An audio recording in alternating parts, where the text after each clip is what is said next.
Les enfants, je viens d'avoir le feu vert pour commencer la dictée. Le titre, Dans la forêt.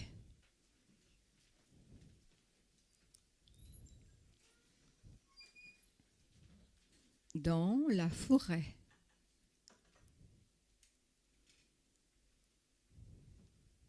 À la ligne. Tout était calme.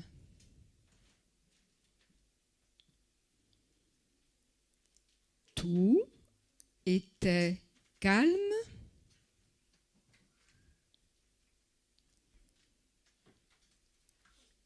Virgule. L'air était doux.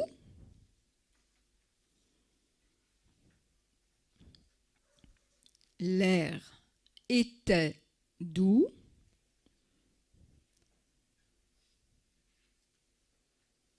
Et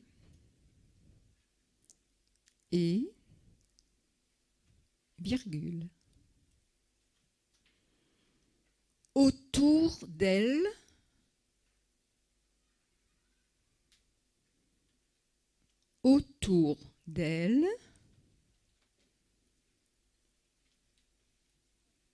virgule,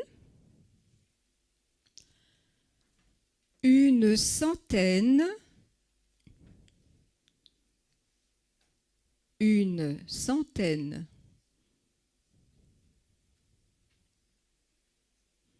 de vers luisants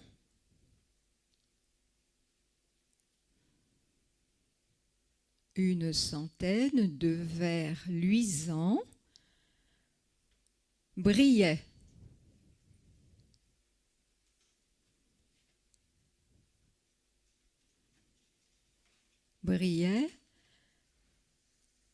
Très fort.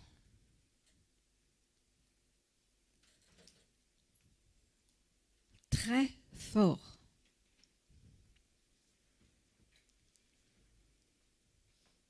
Point virgule.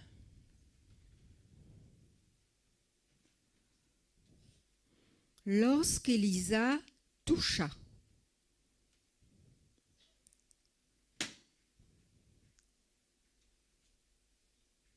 Lorsqu'Élisa toucha,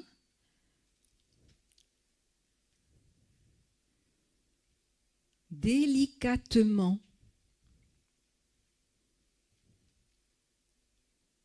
Délicatement. Une feuille.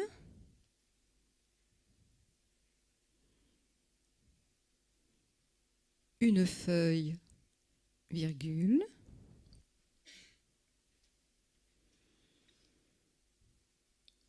Les insectes lumineux.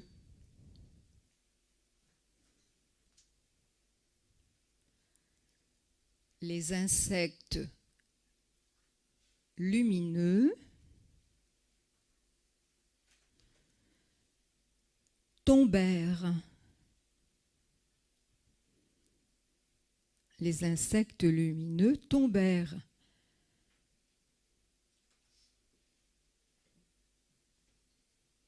Sur elle.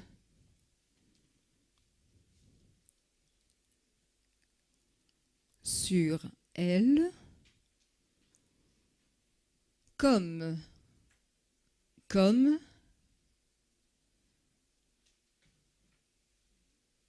des étoiles filantes.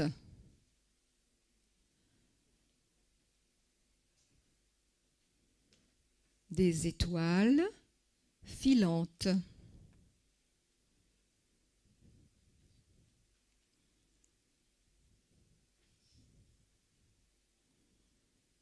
Point. À la ligne. Toute la nuit.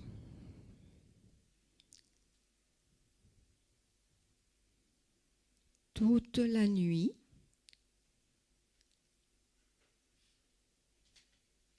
Virgule. Elle rêva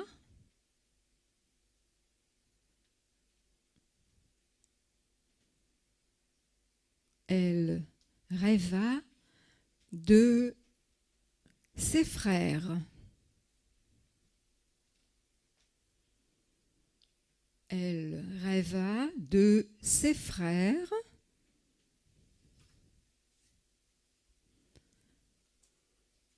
Deux points.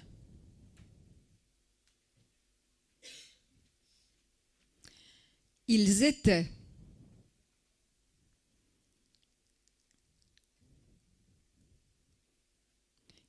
étaient de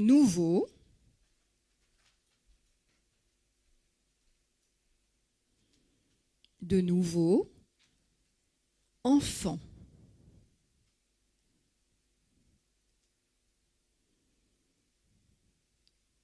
Ils étaient de nouveau enfants et jouaient ensemble. Et jouaient ensemble.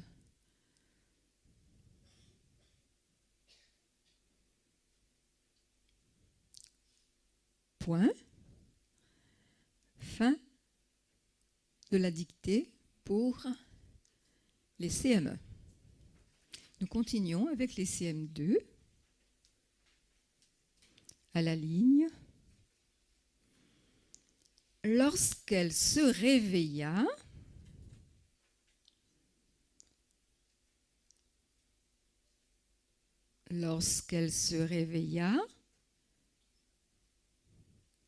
virgule,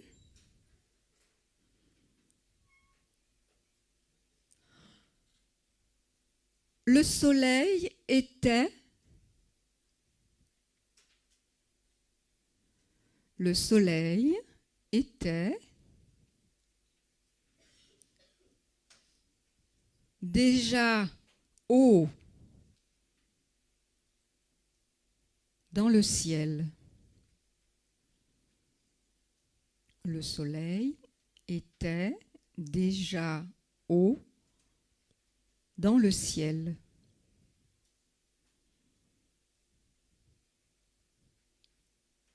Point. Ses rayons filtraient. Ses rayons filtraient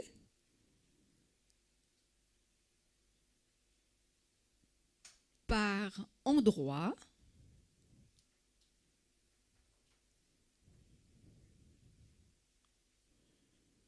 Ces rayons filtraient par endroits et formaient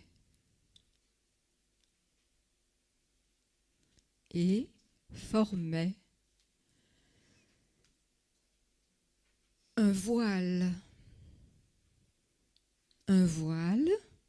aux couleurs dorées.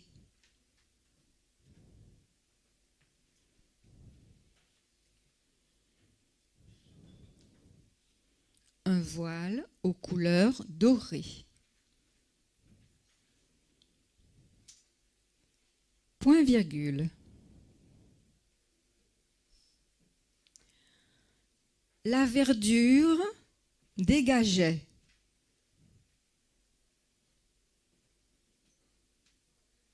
La verdure dégageait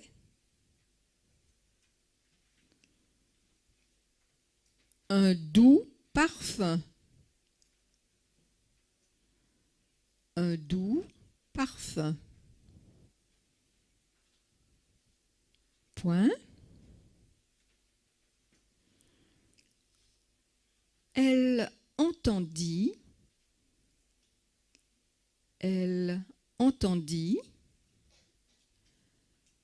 un clapotement.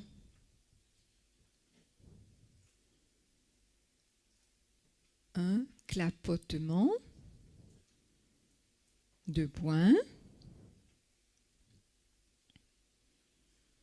De nombreuses sources. De nombreuses sources se jetaient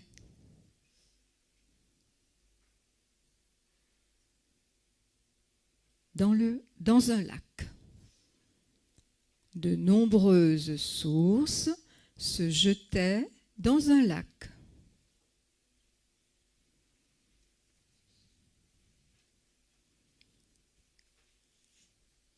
Point. Élisa s'approcha de l'eau. Élisa s'approcha de l'eau.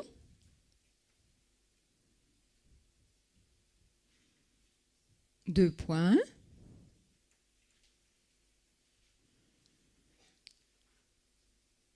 Elle était très limpide.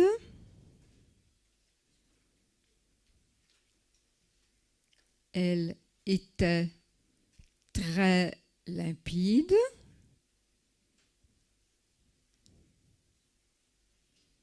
Virgule. Chaque feuille s'y reflétait. Chaque feuille s'y reflétait.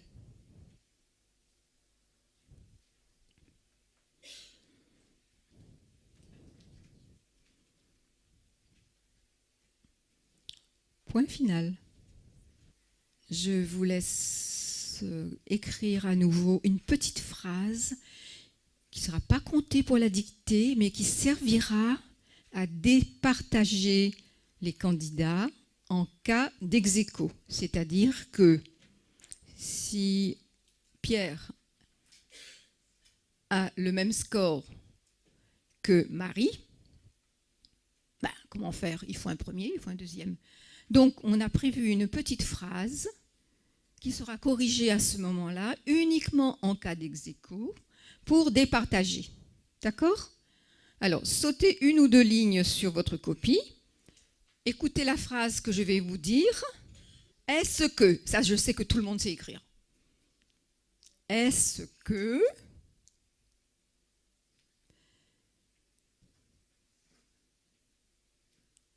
certaines orchidacées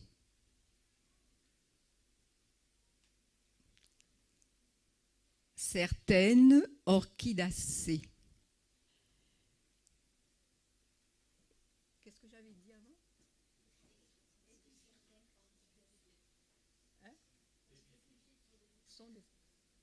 Est-ce que, le public est très attentif, hein? Alors, est-ce que certaines orchidacées sont des épiphytes? Ça, c'est très facile, hein? Est-ce que certaines orchidacées sont des épiphytes? Point d'interrogation. Ne vous inquiétez pas si ce n'est pas bien écrit, ça ne servira pas pour la dictée, hein. C'est juste pour vous départager en cas d'ex-aequo. Voilà. Alors, je vous redis donc encore une autre fois bonjour et soyez les bienvenus dans les contes que ma bouche va essayer de faire sortir. Et merci de me recevoir chez vous. C'est la première fois que je viens compter sur Saint-Paul et je dois vous dire que je suis très ému. Alors, si on est à la réunion, si je dis criquet, vous me dites craquer. Mais moi, je préfère l'autre du côté des Antilles. C'est quand même beaucoup plus sonné. Par contre, avant de continuer, je vais vous dire une chose. J'ai un petit souci. De temps en temps, ça c'est médical, je suis obligé de mettre quelques gouttes d'eau dans ma bouche. Donc quand je m'arrête, je présente mes excuses tout de suite. Tu bois pas, hein, ne goûte pas, c'est pas du rhum. Parce qu'un jour, j'avais déposé ma bouteille, et puis il y a une gamine qui est arrivée, et j'entends glou glou. Elle est en train de boire, elle dit, mais tu bois mon eau? Elle me dit, mais je voulais savoir si c'était pas du rhum. C'est pas du rhum, je peux vous assurer que c'est de l'eau. Mais de temps en temps, si je ne bois pas d'eau, la langue va coller au plafond et vous serez bien embêtés. Alors, je préfère du côté de la Martinique, Guyane, Guadeloupe, c'est cric, crac. On y va? Alors, cric, crac. Plus fort. Cric, crac. Je dis yé cric et vous me dites yé crac. Yé cric, yé crac. Yé mystique cric, yé mystique crac. Bravo. et je demande est-ce que la cour dort. Vous me dites si vous dormez ou si vous ne dormez pas. Là, par exemple, moi, je ne dors pas, mais je bois un coup. Ça, c'est l'émotion. Alors, on refait ça, mais alors avec beaucoup plus de... D'accord? On y va? Alors, cric! Yeah, cric! Yeah, ici, cric! Est-ce que la cour dort? Ah non, vous me dites oui ou non. Est-ce que la cour dort? Non. Alors, si vous ne dormez pas, ouvrez bien vos deux canettes les yeux. Ouvrez bien les deux oreilles, ouvrez le trou de nez, ouvrez la bouche de temps en temps si vous ne respirez pas à la bouche, mais ne parlez pas en même temps. Alors, je pense que vous avez eu un petit moment assez difficile. On va essayer de décompresser. Non, menteur. Alors, on fait... Vous connaissez bien votre alphabet? Puisqu'on a parlé de mots depuis tout à l'heure. Alors, on va faire l'alphabet jusqu'à O. Et arrivé à O, vous me faites O. On y va? Alors, on y va.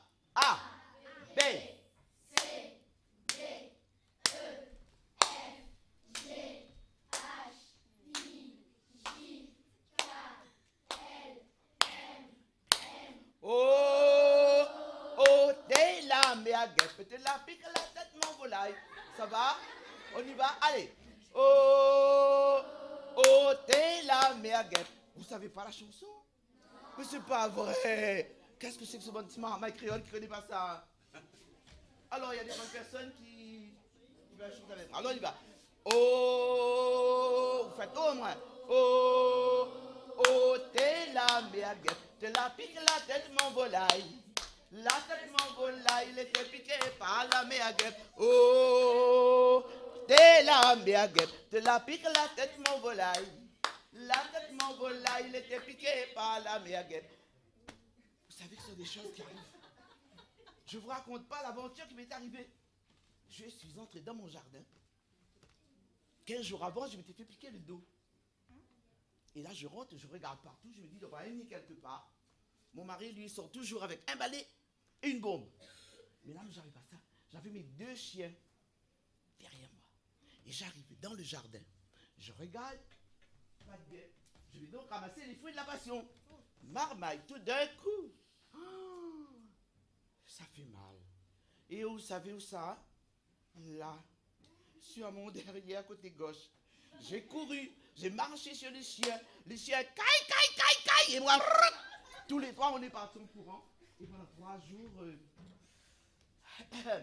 Bon, je vais vous raconter tout simplement une histoire. Alors, cric. Alors, cette histoire, c'est l'histoire d'un monsieur. Mais il était si large, si grand, et il avait des jambes si hautes et des bras si longs que tout le monde pensait que c'était un géant. Niet, c'était pas un géant, c'était tout simplement un homme. Mais un homme bizarre, mais si bizarre. Il avait les sourcils comme un carreau de thym, les cheveux comme un carreau canne, au point où il se les coupait lui-même avec quoi? Un grand sécateur. Vous allez me dire, mais il y a quand même un coiffeur. Eh bien non, les coiffeurs n'osaient pas y toucher. On sait peut-être qu'il y avait des trous là-dedans, on ne sait pas. Hein. Mais ce monsieur, il n'avait pas seulement ça.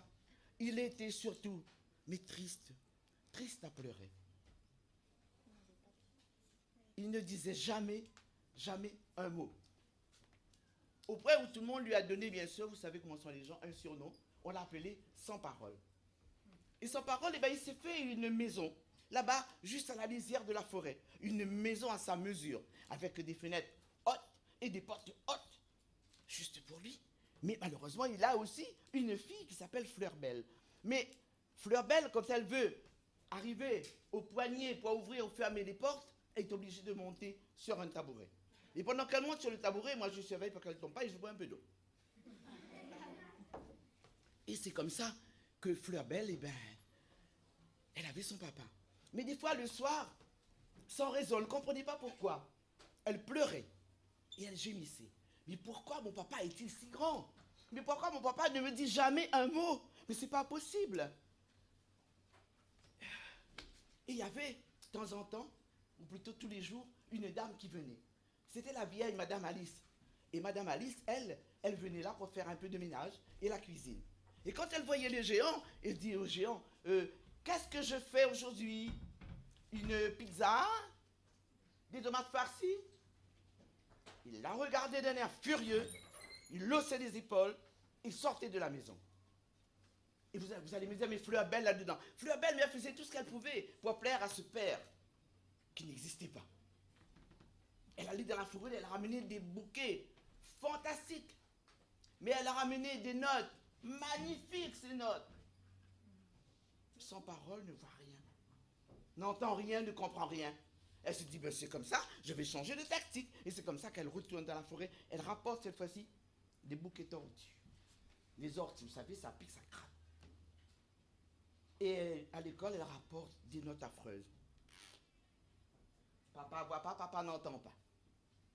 Et un jour, parce qu'il faut bien un jour pour que notre histoire continue,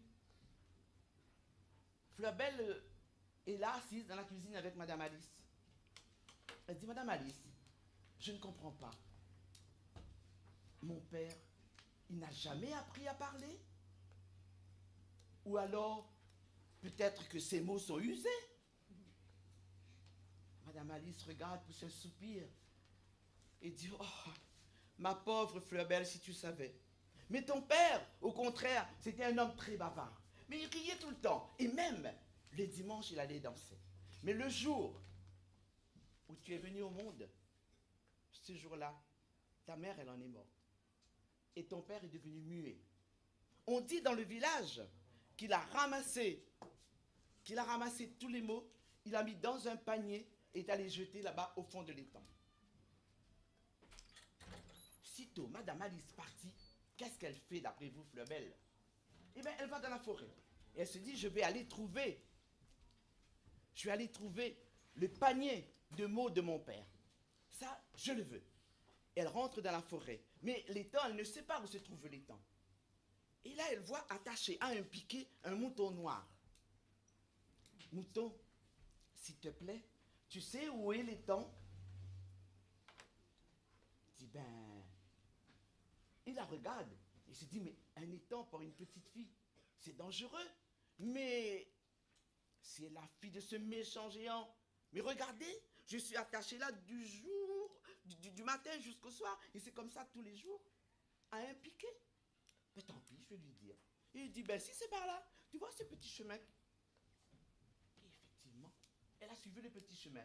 Mais d'habitude, Fleur Belle, elle aime bien aller dans la forêt. Mais là, ce jour-là, elle n'a pas vu toutes les fleurs. Elle n'a pas vu les murs sous le soleil, des murs chauds. Elle ne voit rien. Elle n'a qu'une chose en tête, trouver le panier de papa. Trouver ce panier avec tous ces mots, tous ces cris, tous ces rires. Tout ça, il faut que je ramène à papa. Et elle s'en va. Et elle arrive, en fin de compte, vous savez, un pied devant, un pied derrière, marche encore, marche toujours, fatiguée. Elle arrive au bord de l'étang. Et là, elle voit un beau canard vert. Canard, bonjour. Tu sais s'il y a un panier quelque part là dans l'étang? Oh, mais oui, j'ai entendu parler de ce panier. Et puis regarde bien la petite, il dit, mais c'est la fille du géant. C'est ce géant qui tous les ans nous chasse tous les canards du coin. Tant pis, je vais lui dire. Il dit, ben oui, c'est là-bas au milieu de l'étang. Vas-y, il est là, le panier. Et la petite, qu'est-ce qu'elle fait? Ben, elle entre dans l'eau. Elle commence à nager. Il faisait chaud, je vous ai dit tout à l'heure.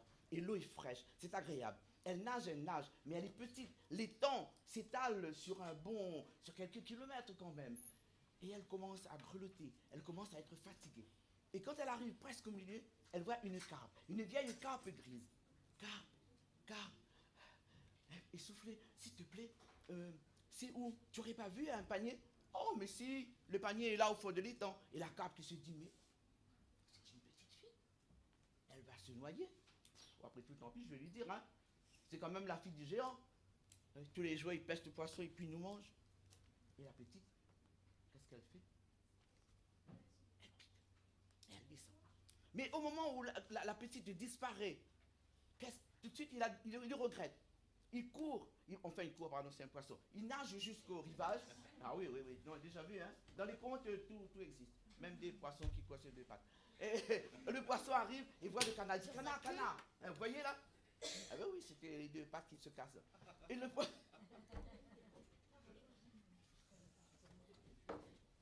retrouve le canard. Canard, va vite prévenir le géant et dis-lui que sa fille est en train de se noyer.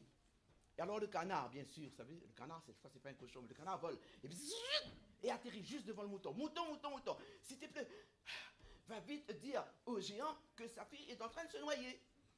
Et alors le mouton, qu'est-ce qu'il fait? Ben, il ronge sa corde. Il aurait pu faire ça depuis longtemps. Hein. Il ronge sa corde et hop, et le voilà parti. Il arrive là-bas, il commence.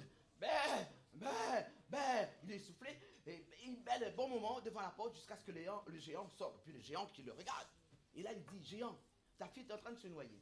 Et là, le bonhomme, il ne cherche pas. Qui perd, qui gagne? Il fonce. Et il arrive au bord de l'étang. Il rentre dans sa barque. Et il apporte bien sûr son grand filet. Le grand filet dans la barque. Et il arrive juste à mi-chemin. Il lance le filet parce qu'il a vu sa fille qui elle-même est en train d'essayer de remonter. Vous savez, elle était descendue. Elle a trouvé le panier. Mais avec le panier serré sur son cœur et avec une main, elle ne pouvait plus nager. Déjà, il y a toutes sortes de choses dans l'eau. Il y avait des lianes, des pensées d'eau, tout ça qui était en train des roseaux. Elle avait une jambe qui était déjà prise. Et à force d'essayer de monter, à un moment donné, elle ne montait plus, elle descendait. Et juste à ce moment-là, son père, il a vu ce qui s'est passé. Il a lancé son grand filet, et il a tiré le filet, et il a ramené sa gamine, et il a mis la gamine au fond de la barque. Et quand Fleur Belle ouvre les yeux, elle voit sa tête. Mais la tête de ce père, avec ses cheveux comme ça, et ses sourcils de thym, là. Mais il ne me dit rien, il ne parle pas. Et vite, elle sort sur le panier, elle ouvre le panier, et les mots qui volent sur le géant. Et à ce moment-là, il dit, oh, mais ce sont des mots chouettes. Des mots avec de la tendresse, en sucre. Ouf. Heureusement que j'ai pêché ma petite fille. Si je ne l'avais pas repêchée, j'aurais été tout seul. Et avec qui j'aurais pu parler? J'ai tellement de choses, vous savez pas vous, mais j'ai beaucoup de choses à lui dire. Moi, parole de 100 paroles. Voilà.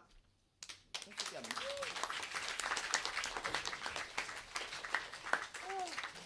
Bonjour à tous et à tous. Bonjour les enfants. Bonjour les parents. Bonjour à tous ceux qui ont participé. Des inspections,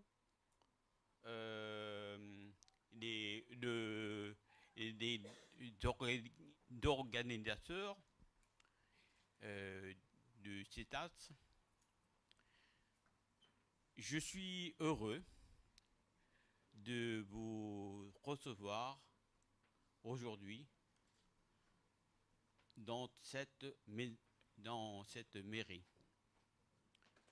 Le maire n'a pas pu être là cet après-midi, mais ses pensées vont vers vous, les enfants de Saint-Paul. J'ai la délicate mission de le remplacer. La DT s'est bien passée? C'est... Oui! Oh! Vous n'avez pas fait de potes, je suppose? Non, c'est... Pour commencer, j'ai une devinette à vous poser. Vous êtes prêts? Charlemagne était un grand roi. Je répète, Charlemagne était un grand roi. Écrivez cela en 4 lettres. Ah, c'est... Mais bravo, bravo.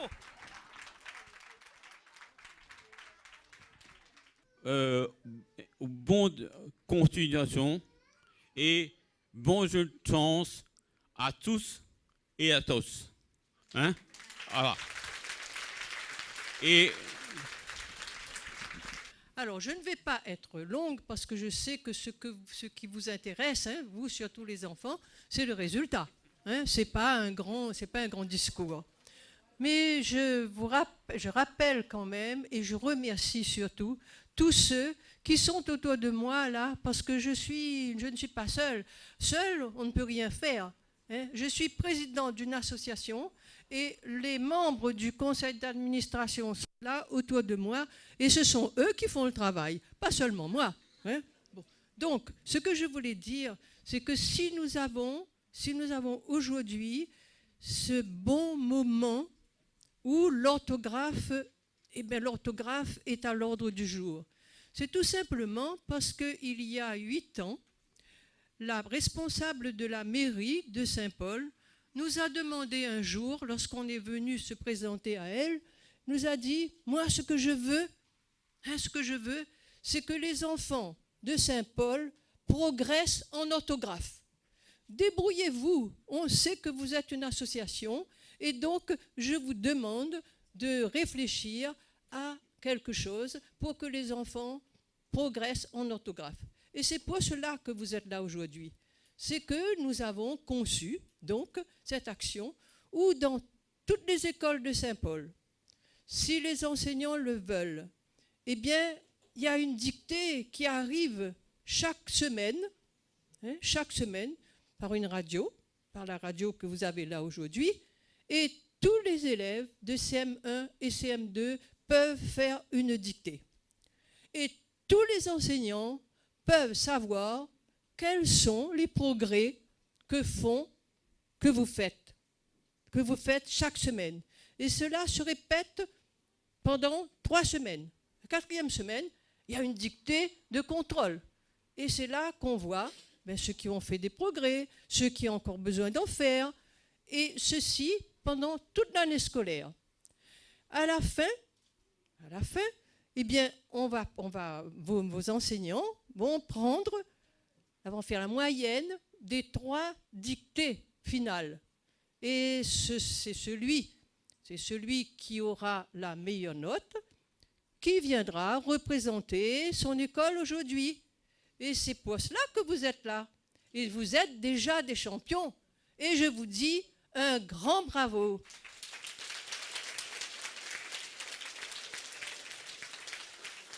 Un grand merci aux parents, aux enseignants et à cette équipe. Hein.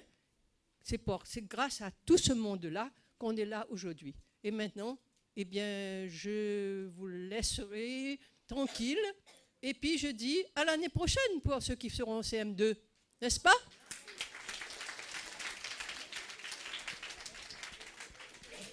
Nous remercions M. Pota, Alex et Mme Céline Boyer pour leur intervention. Nous débutons donc la remise des récompenses par les CM1. Nous appelons pour le 5e prix Mademoiselle Sacha Loba, qui nous vient de l'école du Guillaume. Si elle veut bien nous rejoindre.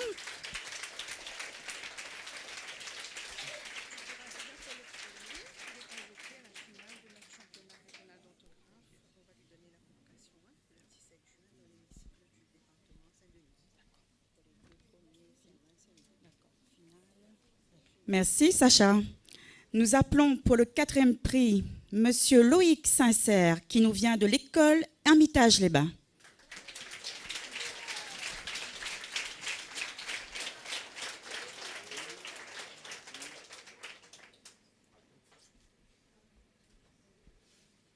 Le 3e prix est attribué à Rohan Berfeuille, qui nous vient de l'école Sarda-Garriga.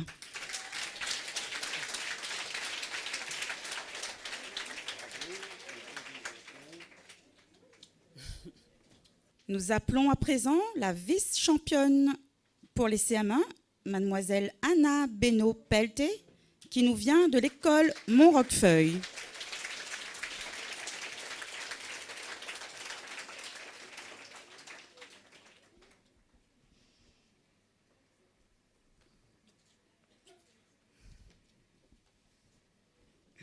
C'est une championne pour les CM1. Nous appelons mademoiselle Jeanne Parent, qui nous vient de l'école Notre-Dame de la Visitation. Qu'on l'applaudisse bien, bien fort. Félicitations, Jeanne. Jeanne qui est convoquée à la finale du concours d'orthographe qui aura lieu le 17 juin à l'hémicycle. Nous te remettrons une convocation, Jeanne. D'accord. On lui donne tout de suite? On lui donne? D'accord. Non, il faut l'annoncer. Oui. Il a été, qui va faire partie des finalistes. Je vais dire, si vous voulez. Oui, d'accord. Oui, tu reviens un instant, parce que comme tu es la championne, il y a une petite surprise pour toi. Alors la surprise, c'est que tu seras dans l'hémicycle du Conseil général le 17 juin pour participer à la grande finale régionale d'autographe. Et voilà ta convocation.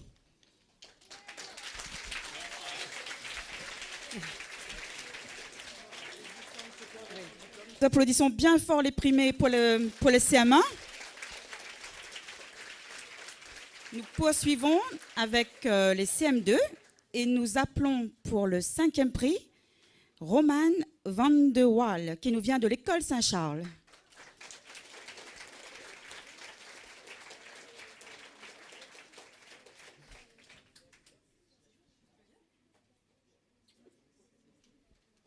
Félicitations, Romane. Le 4e prix est attribué à Alexandre de Chauveron, qui nous vient de l'école Hermitage-les-Bains.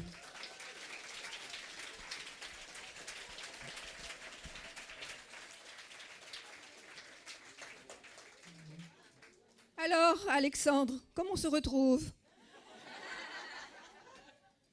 Tu as bien bavardé, hein? Est-ce qu'il va mériter son prix?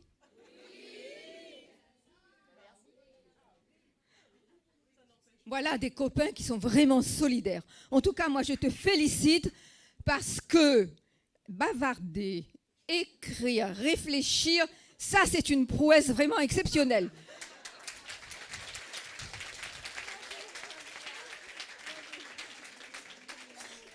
Tu m'en veux pas? Merci, Alexandre. Nous appelons pour le 3e prix Mathis Bénard, qui nous vient de l'école Rosalie Javoué.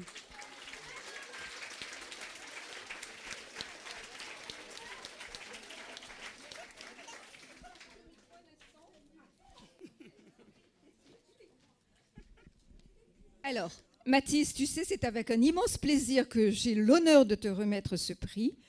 Quand je te le remets, je pense à mon petit-fils, qui s'appelle aussi Mathis, mais qui est nul en orthographe. Toutes mes félicitations.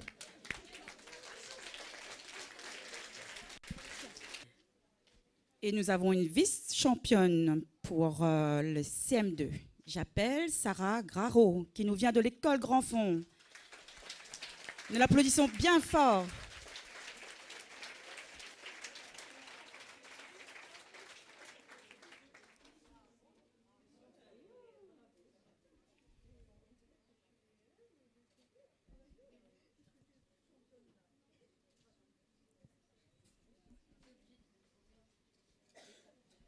Félicitations, Sarah.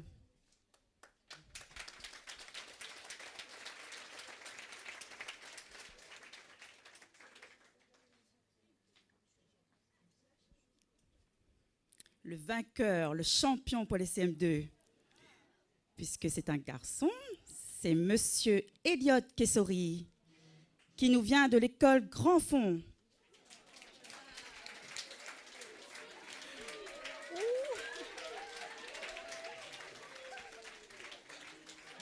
Je m'excuse, c'est une championne.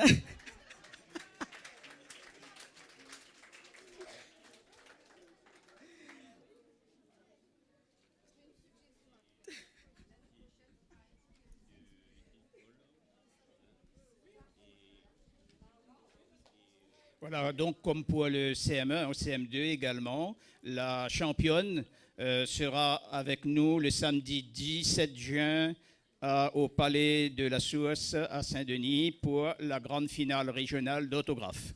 Je te remets ta convocation.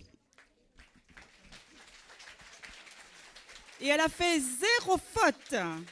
Nous l'applaudissons bien fort.